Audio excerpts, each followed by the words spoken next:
and having our team here. Most welcome, you know, we watch a lot of your work. We appreciate a lot of things that you say, and we appreciate the adversity that you bring. So thank you for having us today. So again, you know, just before we start, in regards to myself, obviously, Seyed Reza from the Bayat Al-Ghadeer team. So just a little bit, Mufti, because I know we've met before. Yeah, sure. Just a little bit, you know, I know it's your interview, but you know, obviously I'll take the spotlight a little bit. Just a little bit about who we are, innit? Of course. So obviously, Bayat Al-Ghadeer team, Mufti, we're just, you know, a group of individuals from a Shia background who basically are just trying to put our voice out there and kind of basically put our narrative out there as well. Nowadays in social media, you've got loads of people, you know, it's basically if you don't put your own narrative, people make a narrative for you. You don't put out your narrative, people will be able to put a narrative for you. So we're just trying to represent, at the same time have intellectual discourse with other ulama, other speakers, whether they be Muslim, whether they be from our own ummah, non-Muslim, just basically just spread the message of Islam that's, you know, core, that's authentic to the core, but that promotes tolerance, but at the same time has a healthy difference of opinion at the same time that can be respected.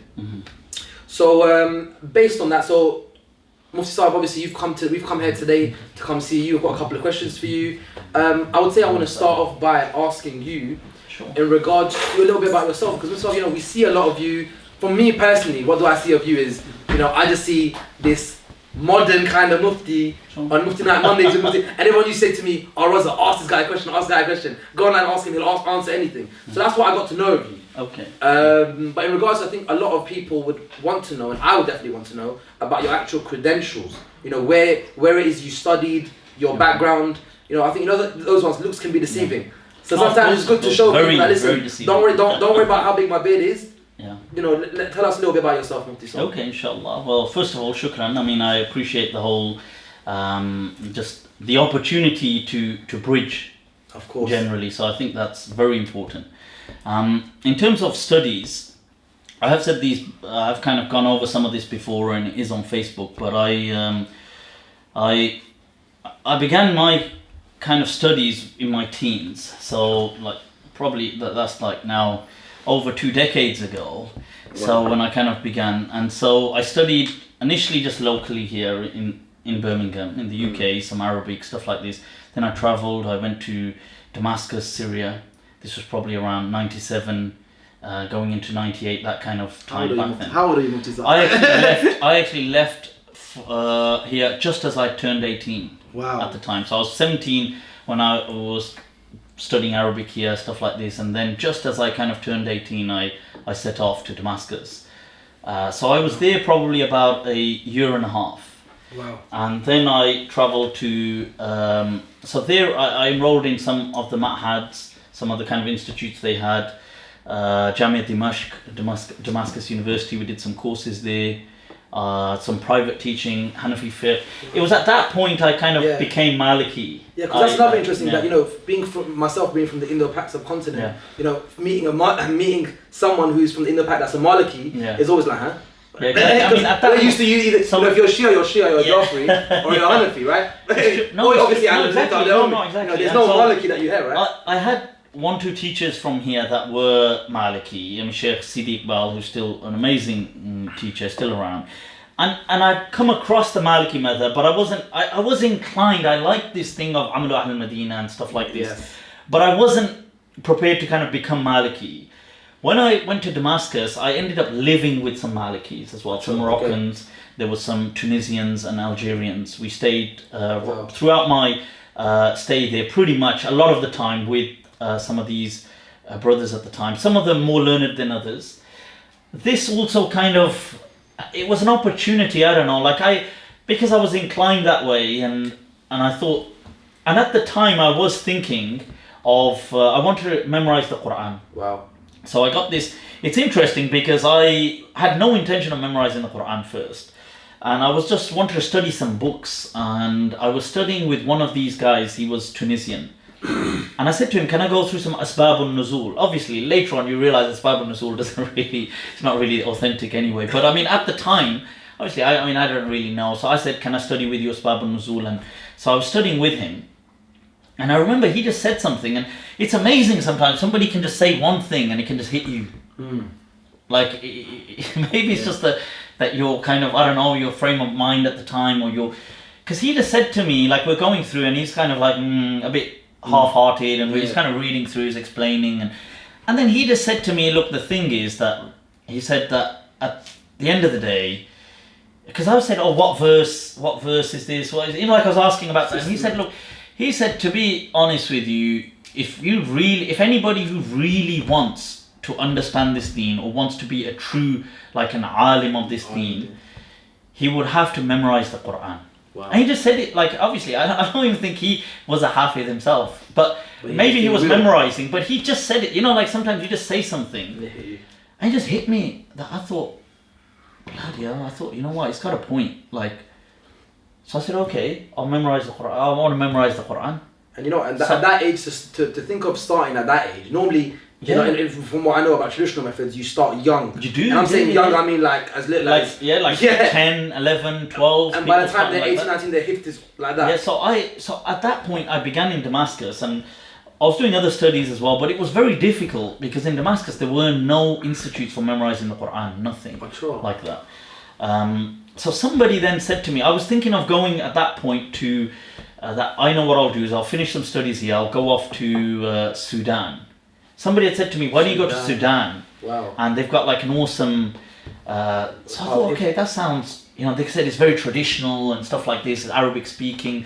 And this also kind of encouraged a bit of that leap towards the Maliki, because I was already inclined towards Maliki fiqh. And I thought, well, since I'll be studying in Sudan, they're Maliki anyway, this is a great opportunity to kind of just embark upon the Maliki fiqh. And so I started studying it beforehand. I started kind of like going through, so I got some, I think there was Hamza Yusuf kind of courses available at the time. I think they were kind of all just... Hamza Yusuf, when you listen to that guy, so he had like you listen to him, there's no comeback once he's there, really. I don't know if they're officially published now, but he had something on the 5 pillars of Islam, and very detailed courses with some Mauritanian sheikh. And so I went through them, and I started this whole thing. I was living with Malikis, but for some reason the Sudan thing didn't go through, because the political climate at the time, Clinton had kind of done the bombing and stuff like this, and so they were refusing visas to any Westerners. And it was really interesting, because when I'd gone there, the guys were so helpful. You know, the consulate, when I went there and I told him, because he asked me, why do you want to go to Sudan? Obviously being, British, being Pakistani. He said, what the hell do you want to do in Sudan? So I said, I just want to memorize the Quran. And you know, he was so shocked. Like, he said, you know what, he paid for my whole application and everything, the consulate guy did. And he said, like, he was just really, I don't think he totally didn't expect that. And he said, he covered the costs and everything, but eventually it didn't go through because of the Clinton thing at the time. So then I thought, well, somebody said to me, go to Pakistan. I was like, nah. Pakistan, in Pakistan, the Indo-Pak, their hifd, the way they learn. Yeah. I don't know if they understand. Like, forget about obviously tafsir, but their hifd is. Yeah, they don't mess around with it. To be honest with you, they don't mess around with it. I think it was an amazing move in hindsight. At the time, I was very reluctant. I was like, nah, I want to just stick to an Arab country. I want to do this. I want to do that. You know how you are at that time. You're thinking, nah, I don't want to go to Pakistan. But then I met this guy, Deobandi Alim actually. He'd come back from Karachi. And he stopped off in Damascus for like just 1-2 weeks, and we ended up just meeting somewhere, and we just went out, had, you know, just chilling out, having some food. And he actually said to me that, look, why don't you consider going to Pakistan? And I said, nah, man, not. And he said, look, I've studied there for so many years, and he said, I think you'd actually really like it. And so I said, you think so? And he said, look, he said, you won't get any of these hassles, any of these struggles, because you're Pakistani, you're British. Yeah. You'll fit right in. You'll do. So he kind of like sold it, and then I think he blagged one part, which actually worked out. There's always a little blag in there. Because he said to me, "Oh, you can." I said, "Oh, I'm Maliki now," and he said, "Oh, you can study Maliki fiqh there." That was a blag. That was a blag. Amazing, because that was a blag, but it actually worked out like that. No way, you actually did, because I actually did study Maliki fiqh, so it's. But in hindsight, that was such a blag. He threw out there. I would never say that to somebody. Like, oh, if you go to Pakistan, spoken like a true Pakistani. So it's like he said to me, "Oh no, what are you talking about? You can study Maliki fiqh there." I said, "Really?" He goes, "Yeah, I was there. There was like Shafi students studying Shafi fiqh, and Maliki ones were studying Maliki fiqh." So he obviously. He gave me that. I was like, all right. He put the masala on top. So I went to Pakistan. I went to first Islamabad, which was because his advice to me was, look, don't go to Karachi first because you're still like you're Western, and it's really kind of like polluted, and it's the hustle and bustle, and he goes to me, I don't know if you're ready for that, but he goes, look, go to Islamabad first. Settle into Pakistan, slowly, and then if you want, move to a city like Karachi. So I actually did take his advice. So I went to Islamabad. I went to Pir Karam Shah's Madrasa. Wow, Pir Karam right. So and that was another, I think, an amazing. Is it Zial? Yeah. So Zial Ummah. Yeah, I mean that's his. That's what he's known as. Yeah. But his madrasa, this was his main kind of. Pir Karam Shah Al-Azhari. Al-Azhari. Yeah. So his main base is in Bera Shari, which is in Punjab, and this Islamabad branch of his is the second. It's where his son Pir Amin al-Hasanat Sahib would often visit and stuff like that. But they had and they still do, an amazing sense of tolerance. Yeah, I noticed that amongst them lot specifically. Even to whether it was dealing with, let's say, any of the other groups, whether it was the Ahlul Hadith, the Wahhabis, the Deobandis, anybody, they would always say, like, Hamare bhai jo hain, like our brothers, or like this. In all their lectures, you had Maulana Zia Mukhtar Sahib there at the time. He was in charge. He was like the kind of successor to Pir Karam Shah Sahib, and he was running the madrasa. So in his lectures, he would always speak like that, very respectful. And he would actually, once there was a lecture where one of the guys, because the students used to give, so in this madrasa they had books and hifz, like the alim course and hifz. So some of the guys would give, this one time somebody gave a bit of a heated speech against like Wahhabis and stuff like this, and he actually told him off. Like he said to him that, he said, look, like but he kind of just said to him in a nice way, like after he said, look, don't be like that, like because like refer to them as our brothers and refer to them as, he said, like say that they've got a misunderstanding, but don't be like he said, don't kind of be like this hate speech kind of thing. I think that is very important. And this going into like the late 90s, early 2000s, think about it, back then. Now there's a bit more of a culture of tolerance. Because now it's more of a culture. Now it's fashionable. Now it's like oh yeah, you're a very tolerant guy. Yeah. So but them days to be tolerant was you either you're this not. is the peak of like the Taliban and all that kind of era going on. It's not like a timid time. So he was like, and I stayed there. I did hifz there. Alhamdulillah. That was really, they gave me a great opportunity. One thing they were really good about. Because I used to speak to them in Arabic a lot of the time, the other teachers that were taught books and stuff. And see, one of the things he actually said to me, one of the guys is, I think he's still there, he was like a senior, like a deputy of the whole madrasa. So when we got there, he interviewed me. So I had no idea he's the senior because he came out in this, I'm really judgmental now, like proper like a bigot now. So he came out like dressed really like, like I thought, who's this guy? Like he had like a different colour shalwar on, different colour like tati kameez on, just like some hat like just hanging off there. I thought, I'm gonna be wrong. I thought he was some kind of caretaker. Becoming so simple. Because I thought like, who's this? Because he goes like, oh, who are you guys here for? Okay, come this way. And he kind of walks us into this room, and he goes, "Here, sit in this room." So I thought he's some kind of guy who just take care of the, like he's a big guy though, like So then what happens is he leaves us there. So we said we want to speak to like the muhtamim or somebody who's in charge, and we've come from. So then after a while he pops his head back in as anybody comes. So I said no. So he comes in, sits down, starts talking. So I said to him, "Oh, have you studied and this and like?" You have no idea. At that time you were like an idiot as well, and you just asked him. And he said, "Yeah." He said, "I've studied." So I was like, "Okay." So I thought, okay, maybe I still had no idea he's in charge. I thought maybe he just works in the madrasa. He's like a graduate himself. So I said, "Yeah." So he said to me, "What do you want to do here?" Like, and so you speak Arabic. So I was speaking to him in Arabic. Okay. So he goes, "Okay, what do you want to do?" I said, "I want to memorize the Quran." So he goes to me, "How old are you?" So, like at the time, I think I was 19, going on to 20, or like about that age. So he goes to me. He goes, "You're way too old." Yeah, you see, see, just like what you said earlier. They start young in Pakistan. He goes to me, "You're way too old to memorize the Quran." You get So I was I wasn't heartbroken. I was offended. Yeah. So I thought, who the hell are you? 'Cause I don't even know who he is. So I said that, I had that right. This is your opinion. It doesn't mean anything to me.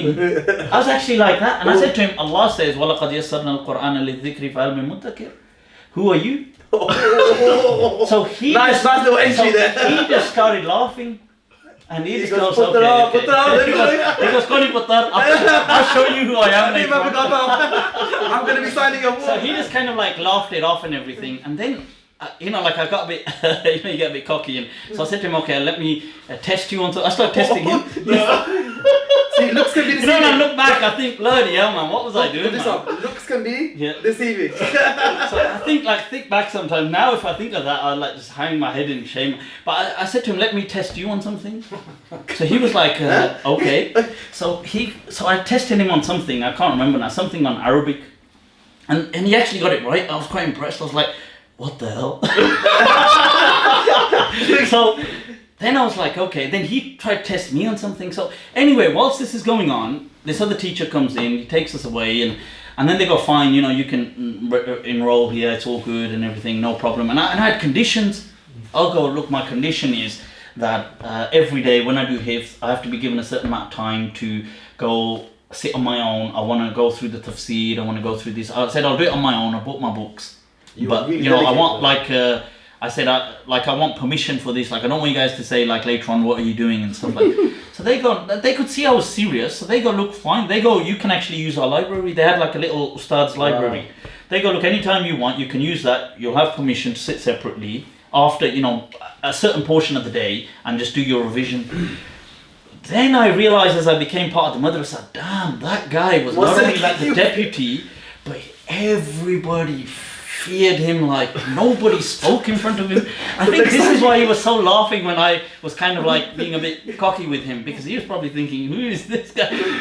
But later on I realised, like, what the hell was I doing? Next time you saw him, you must have been like, oh, like... Yeah. So I mean, that was a really good time there. I did that hifz, I did it with the tafsir. I used to go through every day. What I'd do is, like, my sabak, I'd go through the, like, let's say this is my page. So I'm gonna go through any of the words I don't understand first in a vocab book. Then I had this other book, that was a simple book. Then I had this one, I had an English one as well, which was written by an Orientalist, just of difficult words in the Quran. Yeah. Then I would go through that, I had that dictionary, there's somebody called Raghib al-Asfahani, so I had his on just the words of the Quran. Then after that I would read the translation of Abdullah Yusuf Ali, just to see that, have I understood? And then I would go to their library, and they had, I would resort to, they had Tafsir ibn Kathir, which was quite basic. They had Ruh al-Ma'ani, which was a bit better. They had one, Tafsir al-Mazhari, which was actually quite... Yeah, I think so. Yeah. But it was quite interesting. It was an interesting kind of tafsir. So this kind of stuff, and they had like one other, something like that, and I used to just blend them, and that was really good. So I did the hifz there. After that, then I went to Karachi. Wow. And enrolled on, and actually in between I went back to Damascus. I took ijazah in the Quran, because that's something I really wanted. It's actually weird, because when I was leaving Damascus to go to Pakistan to do hifz, I came across, Mufti Mangera, Abdurrahman Yusuf, isn't it? Abdurrahman Yusuf Mangera. Okay. Years later I met him again. He's written that book on Hanafi fiqh, and Deobandi, kind of British Deobandi kind of guy, scholar. So years later I met him again, and I reminded him, but he couldn't remember it. He said, like, I don't remember. Where did you meet him in Damascus? So I met him in Damascus towards, like, as I was on my way, like as in the last few weeks, as I'm, or maybe the last month or something, that I'm getting ready to leave. Now, he had come over and was gaining an ijazah in the Quran. So he was one of the first people to tell me about this, like, oh, and he had an ijazah, so he had this really big certificate. Like, they just made it really big. So it's like, this is like massive, kind of like A3 size, yeah? So he was in Damascus University, and I said to him, what's that? And he goes, this is an ijazah in the Quran. So I was like, okay. And he goes, like, basically, I've gone to this sheikh and I've read the whole Quran to him. And I was that stayed in my head, that I'd like something like that. You understand? To kind of, and then I actually even studied some Hanafi fiqh with him, believe it or not. So, which he can't remember. But you did. I did actually, at his place actually. I used to go to his house and study for a few weeks there. But But then, so that was always in my mind that I want that. So when I finished my hifz, I went back to Damascus. And so you finished the whole hifz? You actually? So I finished the whole hifz. Alhamdulillah, I finished it in alhamdulillah less than a year. So that was I had this kind of principle that, you see, I did all the kind of the nafal and the dua, and in all honesty, when I began hifz, I really struggled on the first maybe the first week or so, and it was maybe it's an age thing though. Yeah, maybe I mean, I think it's an age thing, and also the fact that, I don't know, like I was, in all honesty, I was kind of a bit struggling, and the teacher could kind of sense that, and may Allah bless him, he was very encouraging, to be fair. You didn't get no hits? No, they never hit me at all. They used to beat the hell out of the other students. Honestly, and once, I was there, like in the first or second day, I think it was the second day. I'm not trying to get no madrasa closed down right now. Beat the hell out of Go easy. Not trying to get no madrasa closed down. He just saw the look of horror on my face. He was like, because I was sitting right next to him, and he just had this, he was beating them. I was just like, and he could just see my face like this. And so what happened, we had a break for breakfast. Like, so the way they'll start about 5:30 in the morning till about 7 something. And then you go for breakfast for about half an hour. So I was just, so he said to me, okay, everybody going off to break. And he said to me, okay, you kind of sit back. He asked me, he goes to me, look, he goes to me, wait, you studied before, haven't you? I said, yeah, I studied in Damascus. And he goes, okay, mashallah. He goes, you speak Arabic and everything. He did. He goes to me, did they used to, because he noticed like I was a bit like ready, like what the hell is he doing, man? So he goes to me, did they used to beat students over there? Trying to normalize it. So I go, nah, not really. Not really. I go, never really saw anything like this. He goes, welcome to Islamabad. You know what it is? He goes to me, ye Pakistani kaum hai. He goes, this is how they learn. Because they're nice people over there, Arabs, and he goes, ye jo Pakistani kaum hai na. That's okay, our parents told us. He goes, this is how they can only learn. He goes, trust me. He goes, I don't mean it in any disrespectful way. He's actually being very serious. He goes, like I'm doing them a favour. They just don't know it yet. They'll appreciate you when I'm older. That time he never did anything like that to me. Like, thank God, because I actually once thought, if he tries to hit me, I'm not gonna have it. Like, I thought, how am I going to react? Because I'm not going to really take that. It's like, because he just had you just break the sticks on the people, man. So, but alhamdulillah, because of so they were always very respectful to me. So I did that kind of, his name, Hafiz Abdul Hamid Saab. So the thing is, after that I got my ijaza in Damascus. So do you still have that ijaza now? Yeah, so I still have the ijaza. I mean, it wasn't that. But yeah, you never got that big one. It was on an A4. But you got it, you still got it though. But I got it. I went and I read the whole Quran to the Sheikh. I remember from beginning because the Sheikh actually said to me, he passed away before this thing in Syria, may Allah bless him. But he said to me, look, listen, just read a bit of the Quran, I'll give you ijaza.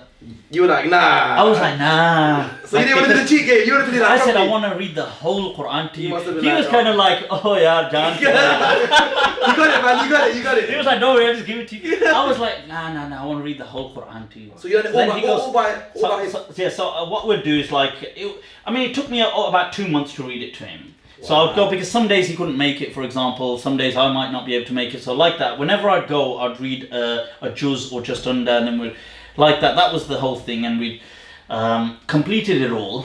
And it's in that masjid that I met there was a major Arabic grammarian of the time. He passed away as well before that whole Syria crisis. Wow. His name was Abdul Ghani al-Diqar. He kind of received international awards in Arabic grammar, and he was deemed one of the most knowledgeable people to do with like the Book of Sibawayh in that era. Like he had awards from Saudi and all these places, and he used to just chill out in this mosque.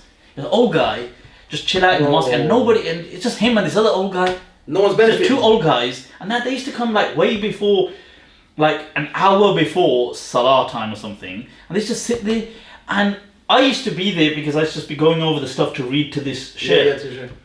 And they used to come, and they used to obviously know the sheikh. He was like junior to them. But when I first noticed them, I just thought, 2 old guys, like, what's the big deal? But he had such a sense of humor on him. Wallah, this guy was hilarious. He he used to like, the other old guy, he used to trip him over and stuff like this, and he used to do all this kind of stupid stuff. And I was like, what the hell's the guy doing? So I was like, proper like, started cracking up. And then my teacher told me, he said, have you heard of that Mu'jam al-Qawaid al-Arabiya? I said, yeah, it's like a book on, like a dictionary of Arabic grammar. So I said, he said, do you know who's authored it? And I said, no. He said, that's him. Wow. He's the author. So I was like, no way, he's a bloody scholar. So then I started kind of like, I'd go up to him, sit with them and stuff. So he became quite fascinated by the fact that I was Pakistani and Maliki. Yeah, again, that's so he found that very fascinating, because he was writing a book on Imam Malik at the time. And he goes to me, you're Maliki. And another thing, at that time I used to have these it's really long hair, like curtains. We want to get to that next. So it's like really, but it was like really, black, really black. But the beautiful Zulfa. The Zulfa, but like really kind of, and this is another thing he found really strange. Like he found it like, not strange in a like a what the hell, but like a, plus I don't think they have dark black hair like that. And I don't think they have it. So he used to find it really strange, like my style and all this, and he goes, oh, you're Maliki. How the hell did you become Maliki? Yeah. So I was like, and they took like an interest. So it's not only me who's intrigued by that. It's like, not only me who's intrigued by that. And then the thing is, I was into Arabic grammar. So he kind of liked that, whoa, you're into grammar, because he was an expert. And so we went a lot of back and forth, and I used to ask him stuff, and my little kind of like bunge. Go and try. So Sibawayh said this, but doesn't this not make sense over here? So he used to kind of find that intriguing, that what the hell? Someone's actually trying to trying to challenge those great people. But he was a great. So this was in Damascus. Then I went to Karachi afterwards and enrolled in Binoria and did the whole Alamiya program. And the Binoria is a Deobandi Institute. So Binoria is a Deobandi Institute. There's two Binorias in Karachi. There's Binori Institute. So there's. That's the first one, just called Binori Town. So that is the original. Okay. Like, so a graduate from there by the name of Mufti Naeem, he went and set up this second one, which is about 15 minutes away, called Jamia Binoria.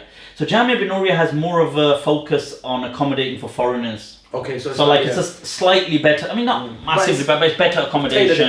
The course is a bit more tailored. They've got an Arabic section. So they teach foreigners, and he's very connected, Mufti Naeem. You see exactly what you're saying in regards to Pakistan.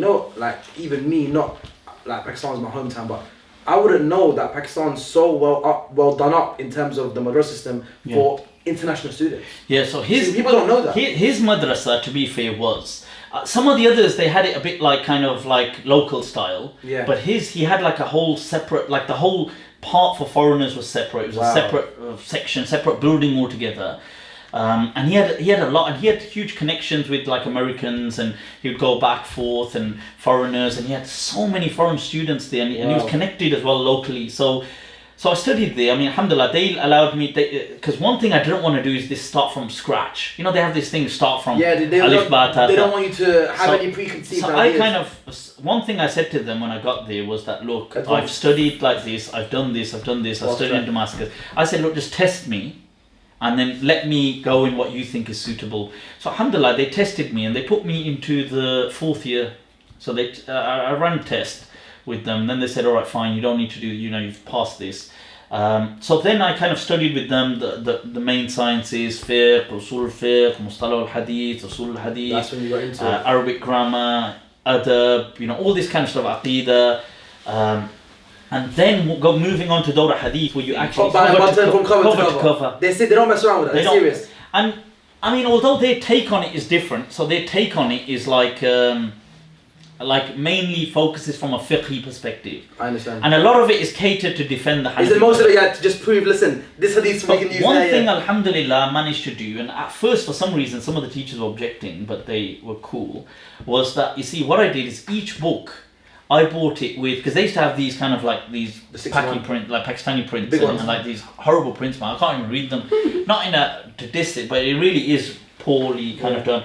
So I said I'm gonna buy my own. Obviously, I'm gonna buy my own kind of prints, but I bought each book with a kind of commentary on it. With a sharh. Yeah, like a major commentary. So like I tried, like let's say Sahih Muslim, I got Qadi Iyad's commentary on top of Imam Mazari's commentary. The classical ones. So, as an example, Tirmidhi, I got like, let's say, Abu Bakr ibn al-Arabi's. Now, so what would happen is every day, it's feasible that you can read it.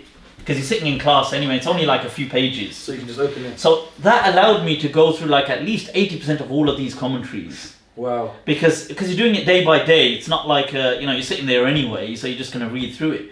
So I'll just highlight, I'll do stuff. So that was a huge opportunity, and they kind of told me, some of them told me off a bit about that at the time. They go, oh, this is because you. One of them goes, "Are you doing this because you can't read the Arabic?" Like was it? They go, "Why?" No, because they go, "Why have you got this Arabic has got ishkal like the harakat on there." Like, oh, so yeah. So I go to them. By the way, just this, we're going to come on to your Arabic because there's going to be some questioning raised about your Arabic as well. Seriously, okay. Because I actually then I said I will read for the whole the book for the year, like one of the books. So I took up Sahih Muslim. I used to be the reader in the class, so our class had about just under 90 students. So I was the person that used to read the book because my Arabic, I used to just speak in Arabic to the teachers. Like I was I wasn't like, so I said, when they said that to me, I just laughed. Like I said, like, my Arabic, like, and the funny thing is they would try to quiz you on, like when you're reading, like, this, so I'll just be like, because I used to in fact, one of the things I kind of regret a bit, I mean, I say regret, but is that I used to have a huge fascination, like an obsession with Arabic grammar. The way I did later on with fiqh and other things. But Arabic grammar, like I was saying when I was with that grammarian, Sarf is, I find just fine, like a bit boring, but the usual. But Nahu, like, and how you do i'rab, and how is the i'rab done, and how many different interpretations can you bring here. And I used to be like obsessed with this stuff, but the problem with it, and I used to know the khilafiyat, like how does Akhfash disagree with Farra, and why does Farra disagree so you were with, like literally, why does he disagree here with Sibawayh, and what has Mazini said about it, and what's the... But the problem with this is, this needed a culture to stay alive in. Like, you got to talk to somebody about it. Yeah, you can't, it's can't be independent. Because like once I left madrasa, there was nobody to talk to at all about Arabic grammar. Whereas fiqh and stuff, you can still talk to people and they can understand it. But Arabic grammar, so it kind of just like, it just kind of, obviously the culture died, the obsession for it died. So just like, again, just continue with this, but it's like, just a quick comment about those who would say Abu Layth's Arabic is weak. Sure, I've not heard that. That's a new one. I've not heard anybody kind of like criticizing my Arabic per se, because I mean, I'm sure people generally must have better Arabic as well out there, but the thing is, my Arabic generally is fine, if I don't say so myself. But I mean, so I've never really heard people ever criticize my Arabic, even in the madrasa. It's just one individual. Even in the madrasa, one of the things that they never really used to, they used to all kind of say that, oh yeah, like his Arabic is, because that was something I had an obsession with in the early, like I really liked, and I was always into poetry.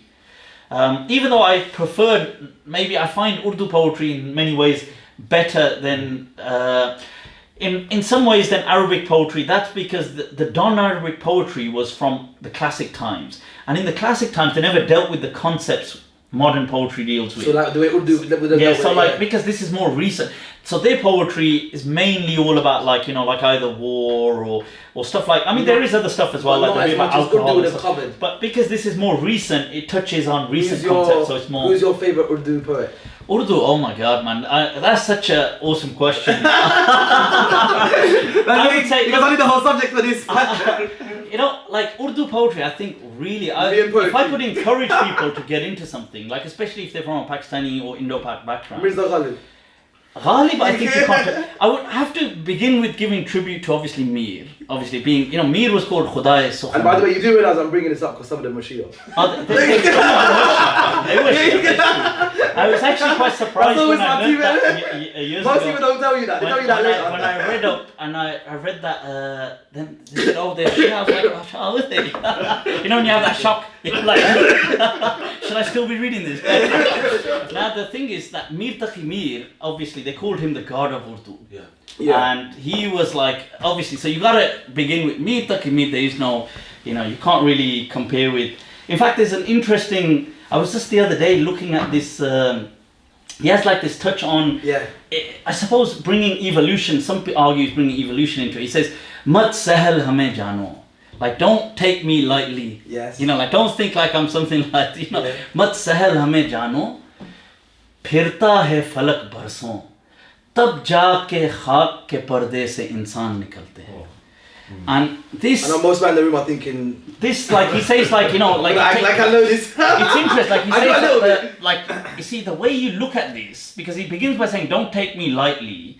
that phirta hai falak barson. Now this could be understood in a few ways. Either that like time revolves so much, or humans have been going around for so much. So you can take it. You could take it in either way. That's the beauty.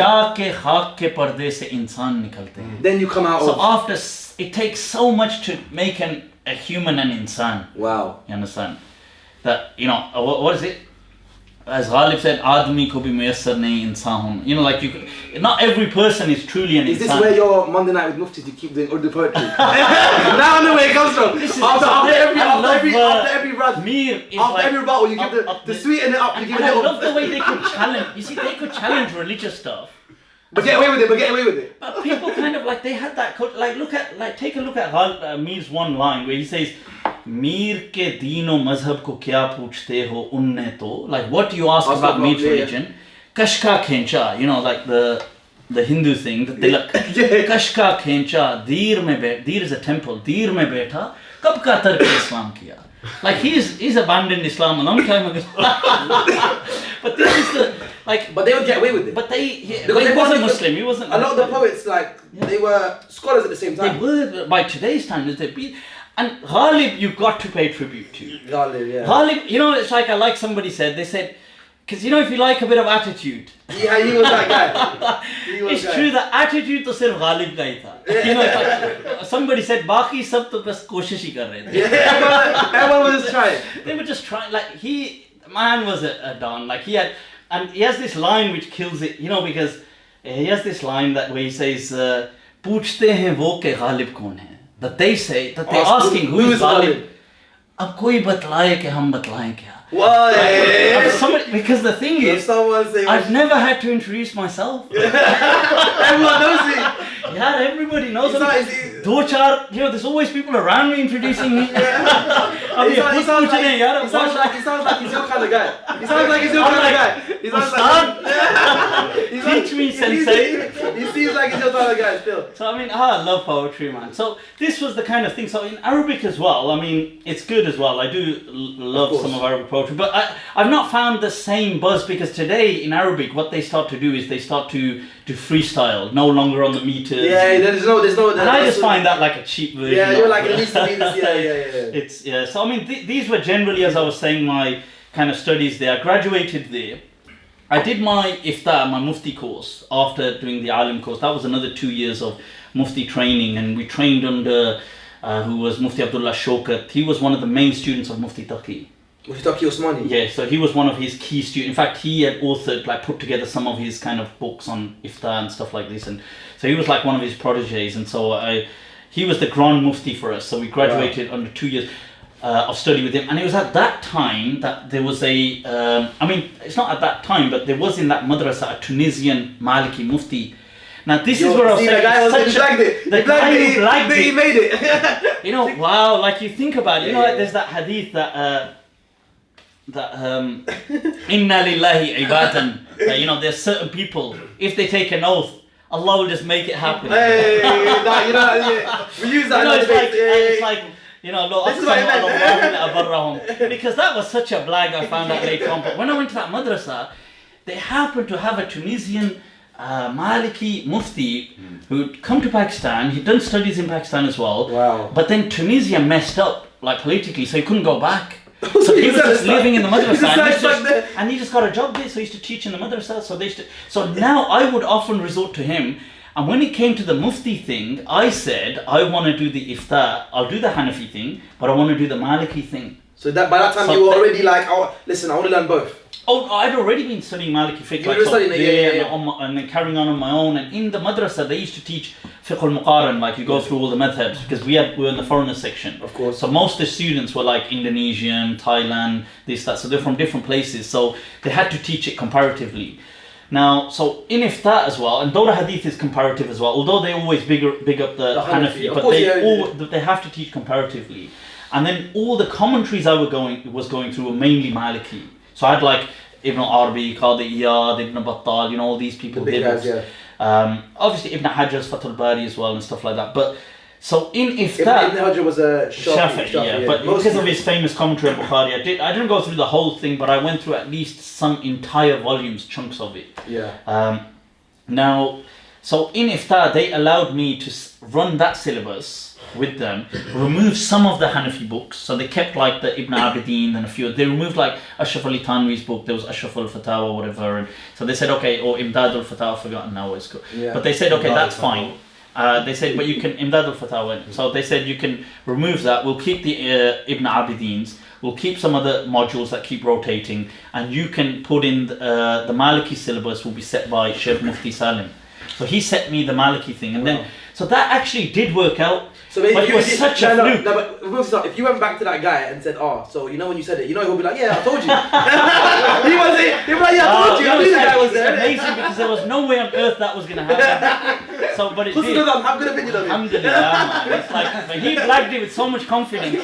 That he just spoke like a true Pakistani, innit? Spoke like a true Pakistani. You know, there's that, what's his name? You're speaking about poets, there's that June Ilya. He's another guy I like quite a bit. And so he says that Shayad मैंने मोहब्बत कभी की नहीं, that maybe I've never even loved, मगर यकीन सबको दिलाता रहा हूँ. I let everyone know. Kind of like, Mazari Saab. So the thing was that finishing the by the way, at this time, how's your? Remember, I want to get into your dress code and that thing that was. Yeah, so at that time, how's your vibe? That's a good question, you know, because you see, for the Pakistan standards, they used to consider me a bit like out of sync, a bit. But a bit of a like, ask that same question again, edit that out. Right, so, I know you guys had a flow going, but it'll be better because the brothers came in as well. Okay, so in regards to the looks. Oh, yeah, the looks. Yeah. So now this is what I'm saying. So when I was in Pakistan, by their standards, obviously I wore shalwar kameez. So it's not that, but by their standards, so for example, my shalwar kameez would have colours, as an example. This sounds so petty, but they were against colours. Ah. They used to say that, so I didn't understand this because they go to me, like one of the teachers kind of flipped at me and so he said like, what the hell is your dress? And I didn't understand what the hell he was talking about because I thought... Imagine they saw you now.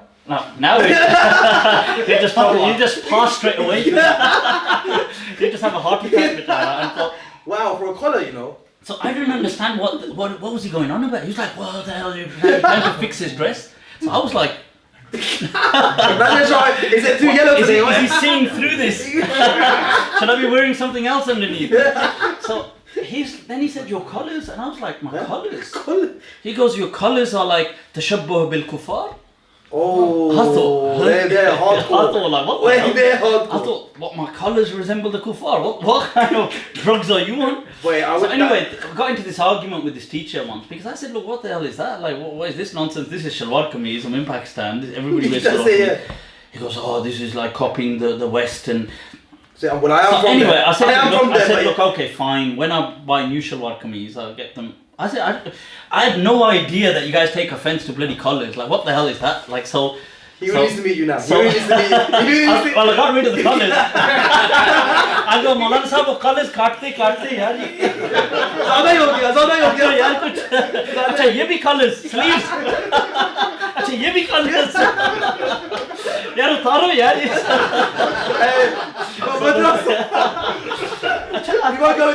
I think you guys are chill. Like, what we all good at. So the thing is, so some dress code, like they had issues with my style of it. At that time I used to wear glasses, like these funky glasses. I used to, like, you know, these blue tint with silver frame. Wow. So they used to be like those kind of bit of those rock style. So they used to find a bit of like, what the hell's wrong? So they did have some issues, but it wasn't that. But in Dawra Hadith, I wore an imama. You wore imama. But generally I didn't. But in Dawra Hadith, when we studied Hadith, I kind of wore that imama and stuff. And they had an issue with me trimming my beard, but it wasn't like the way it is now. It was. It's probably like probably a bit shorter. Yours, I suppose, comes round. Mine, just the style was a bit different, but the length was probably like similar. That kind of length here. So I would have made it. Yeah, so, no, because they could tell that's trimmed. So this is like a beard check when they used to come to you. No, so what they do is they do the beard check when the exams start. So to get entry into the exam hall, they do a beard check. So I used to like kind of scruff up my beard. Try and make that extra volume. Kind of like extra volume. Make it look all scruffy. Like getting entrance.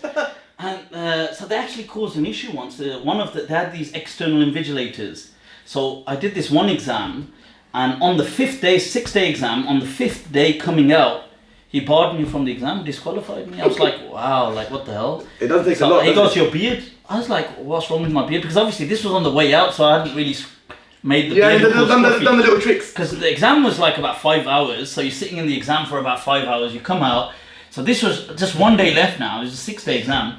And he goes, oh, come here. So I said, yeah, he goes, oh, your beard is trimmed? So I was like, huh? Like, he goes, try to play it dumb. He goes like, I tried to play it dumb. You tried to play it dumb. I knew you that didn't work. You tried to play it dumb. I first tried playing dumb, you know, he goes, no, he's like, no. That one ain't working. That ain't working with me. Then I was like, oh, you know oh, you mean this bit? I'm from the UK and I went home recently. And you know, in the airport, there's issues sometimes, so they told me to neaten it up. Tube like. He goes, nah, man, no. That one neither. I've got relatives in UK. That's what he goes. I go to the UK, I go to Manchester or something. And you were like, well, Manchester's different, there's more back I go like, and then I go to him, then I thought, okay, if all else fails, fall back on the Maliki. I knew that.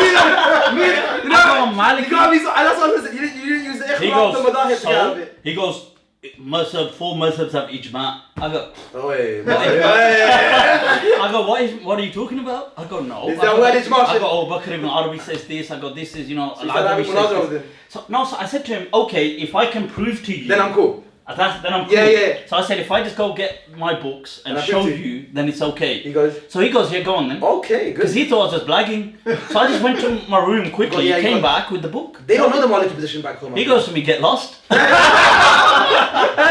He goes to me, get lost, disqualified me. I thought but he did disqualify me from the exam. I was like, blood. So even though you proved your point, oh my god. But I mean, I had to resit that exam later on, so I resat it and stuff. But I was like, what the hell, man? This kind of... But this thing, so they had issues with me then. Obviously, now I'm like totally off the rails for them. Now you're a rock star. But now they just totally wouldn't notice me. But at that point, they had issues like, why do you trim your beard? And I used to be like, nah. Then I said to one of the teachers, I go, you know what it is? I had an operation. There's a new one. That was so funny.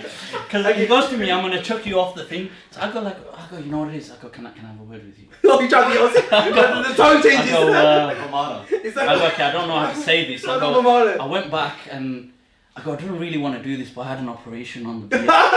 So he goes, operation on the beard? I don't want to do it, honestly. It was just like, they're just pressurizing me and I just like, go on then, it's not going to work. But it worked. He goes like, what's the operation? I don't know, they did this laser thing, they kind of put this out and just throw it away. And then I go, so what you have is you have a hair follicle and and then you switched off from there. You have a root which the hair grows from, and then you have a nourishing kind of like part. He's gone. So the nourishing part allows the hair to kind of grow, and the other part allows it to be sustained. He goes, it's pitch my hair. Kill off the growing part. And he goes, it's pitch my hair. The guy goes, it's pitch my hair. He goes, don't, they can't do that. I go, technology. I go, it's British technology. I go, they've come up with all this stuff. I go, they can stop people snoring, they can do this kind of stuff. You're pretty blagging it. So he goes, what's up, based on this, I had to do Tawbah for that. Yeah. Lie. Right, so. Based on this, like, the look thing, especially linked to that, obviously I want to, like, just the time with the looks is that, what I see in regards to the way you look now. Yeah. Compared to like, I was, obviously, man, I was watching a couple of your videos. Sure. When I've seen it, the way you look, like your whole libas. Oh, yeah. Yeah. So libas is not too much of an issue because, like you said, ulama, tulab, they wear different things. One day I might wear shawar kameez, one day you might have an imam, that's all fine. But you see the way you wear as a person, or what you would say your personality. Yeah. There's a video of you looking serious with with the beautiful curtains. Yeah. So you're looking like a bit longer than that. Yeah. So it's like even your whole perception and your style is so serious. You see, the thing is that so I'm like, how does someone change? That's a very good question, Seyed. So I appreciate that because a lot of people sometimes they say that why is it in this clip you're like all like this and what, and then they've got their theories. How I've got my theory, but I won't say it. I'll let you say it. How do I mess up right along the way? So obviously Satan got the better of me. That was one theory, but yeah, go. But I won't say that. Look, there were a few things. I think even then, Like even in my mother, first of all, I was quite fresh back from the madrasa. That was my first ever kind of public speech. Full on. I think it was just early 2005. You're like very passionate. You're not just watching that; it's a bit scary. And like, I was very passionate about like, seeking knowledge. Like, you made me feel like rubbish about myself. Yeah, like that. When I watched that, I was like, I don't. And you know, the other thing is that, you see, I still had that kind of humor side to me, because I think that I've always had that. But I had this, like, you know, you this narrative complex that when you give a speech, like this is what you always see. Like when you're in a certain context, you must behave in a particular way. Yes, this. And I too was just a part of that then, because this is all I'd ever known. So would you say that after that speech, the camera went off? So I'll give an example in that actual speech, because when I'd come back to the UK, I started teaching Arabic shortly after I was here, like probably within a few months. And I had students as well. So some of the students came to that, that lecture, and they actually said to me, and I can remember this, they said like, what? They said like, we've never seen you that serious, ever. So it's not only me then? Because they said that at the end of that speech, and I just kind of laughed it off. But you see, when you're programmed in a particular way, this is what I'm that look, when you're in a particular place, you must be somber. And that's because and this is the thing to do. Like, you can't be joking. This ain't a place to joke. I mean, you might crack one subtle joke, but you're not allowed to joke and laugh. And you must wear a hat. You must do this. It's that outlook. So I think like I naturally just conformed. It was, you know, this whole thing of change like that probably from today is about 13 years ago. Wow. Yeah. Now, along the way, like when I came back, I did other things. Like I studied, I went to Birmingham, University of Birmingham. I enrolled on a teaching degree. I took a degree in psychology. The degree in psychology I did part-time. Took me about 5 years, 6 years to complete. You enjoy studying? I actually, I don't know if I do, but I really liked psychology. The teaching thing I think was more just practical. Like I thought, well, I'd like to get into something professionally at the time. Obviously teaching's a nightmare. But nevertheless, the experience was really good, because what it did was it put me in a context where people were teaching religion. So one, we had to look at philosophy of religion. We had to look at different theories, questioning religion. Opened your mind up. This opened my mind a bit. Another thing that massively opened my mind as well was some of the tutors. Honestly, we had these tutors. This Jeff Teese was one. There was Grimmett he was a really popular guy for RE. But the respect they had for religion, wow, wallahi, blew my mind. Wow. Like I couldn't fathom that a non-Muslim would respect religion and religious artifacts with that much sanctity. Probably more than Muslims do. Much more than Muslims that I'd seen. There's been evolution in philosophy. And it really kind of shocked me. Like, you know, when we discuss religious kind of artifacts and stuff, so they'd say like, okay, guys, and he'd bring out a box, they'd put it, and he's like, okay, we're going to take out certain things. And he would tell us that, by the way, you know, when you're teaching RE, because I specialised in RE, and so he would say that to the whole class, like, when you're teaching this, make sure, like, it took this so seriously. They said that never allow any disrespect to any of these artifacts, you know, these kind of religious kind of symbols, like always put them with, and, you know, be very careful, don't it really kind of hit me, man, that these people are are kind of like amazing people. You know, they're not like how we have this image of this kind of like hateful image towards, so not, we don't all, but some people have like a hateful image towards like non-Muslims. Yeah.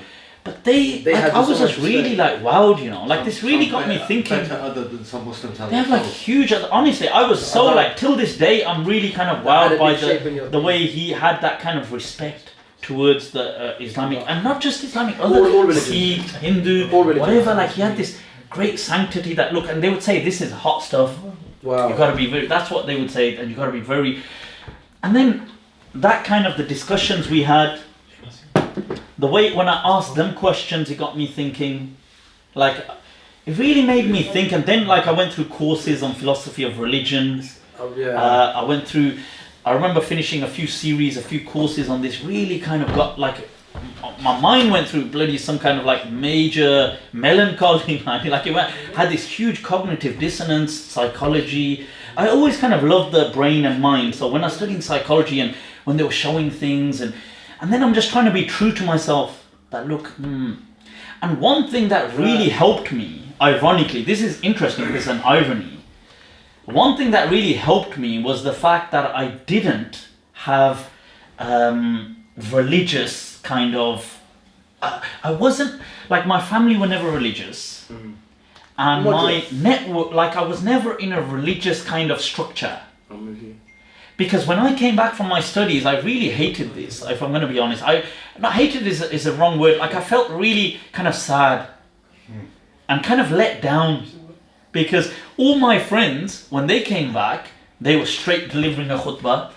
Their family had arranged for them to be in this masjid. Wow. His family had arranged for him to give a khutbah the next Jummah. They were fully... And I was like the only one who had like nothing. You were like... And I felt kind of like really kind of saddened by that, you know, like my family really ain't a part of the... That's society, they're not really taking interest in that kind of stuff. And neither were my friends that I knew at that time. You were like... So I was just like on my own. But this, I mean, little did I know at the time, this was to become a major strength. Because that allowed me then to question things. It allowed me to move away from views. Because I had nobody to kind of condemn me. Because if my family, imagine my family were, let's say, Deobandi. Now I started changing. They would start being like, what the hell? Or imagine they were Brailvi and now I started questioning things. Or if they were Salafi. They would have put you in... Yeah, they would have like boycotted me or like but because they were completely disinterested. Like I could just do what I wanted, and that, alhamdulillah, really gave me... Working your stride. It became, like, I didn't know, but that was a huge blessing in this. What I thought at the time I was really saddened by, but I kind of felt that, wow, like if only I had that kind of support. Like all my friends had it. But it was really a great blessing from Allah, I mean, because it allowed me, and over the years, you know, you look at things, and then I realized, like, I don't want to be a part of any of these groups and stuff. And I think that personality now is like especially within the last 1 year, especially with this Monday nights with Mufti. That allowed me to just kind of be myself. And you know what? Because I do it from home and I'm already at home and I can't really see people. You know what? Like I would say, there's definitely a secret that I want to share about this, and it's about you as well. Okay. So I'm about to expose you on live TV. You've got access to my webcam. Basically, that sign over the check. Sign over the check. Bribery time. No, I would say that in regards to the way you are online or the way you carry yourself, it's something that I would say personally myself, I've learned. That meaning the way I am, I'm quite a lively person. You know, I'm a bit loud at times, or you might notice. I joke around, etc. But it's like people say something similar to me at times.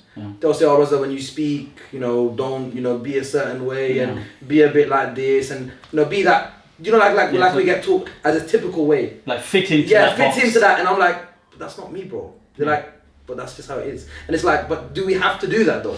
And by watching you, I would say that's something that I've definitely seen is that, well, you can still deliver what you need to deliver, but you don't have to be, you don't have to do that. But it's a hard journey getting there. Because the problem is, you know, there were so many points along the way where people said to me, look, Mufti, we want to call you, we want to invite you. I mean, now I don't bother with this stuff. Like I've kind of just become a bit like kind of disenfranchised with all this stuff. But a few years back, I was into this. I used to go to deliver talks, and I was a lot more into that. I used to go abroad. I used to deliver talks and stuff like this.